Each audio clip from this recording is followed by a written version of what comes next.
মনে রাখবেন, একটা দাঙ্গা হয়েছে দুঃখজনক, আমরা কেউ দাঙ্গা চাই না। দুটো ওয়ার্ডে, ধুলিয়ানে দুটো ওয়ার্ডে হয়েছে, সেটাও বহিরাগতরা কিছু লোককে স্থানীয় সাথে নিয়ে কিভাবে করেছে সে চক্রান্ত ফাঁস আমরা করে দেব।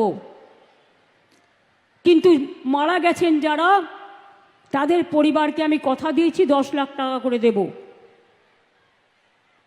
তাদের বাচ্চাদের পড়াশুনোর দায়িত্ব আমাদের এমপিরা বলে এসছে, দরকার হলে গভর্নমেন্টও নিতে পারে। তাদের বাড়ি যাদের ভেঙে গেছে, বাংলার বাড়ি হবে। দোকানদারদের ক্ষতি হয়েছে সেটা আমরা সার্ভে করছি।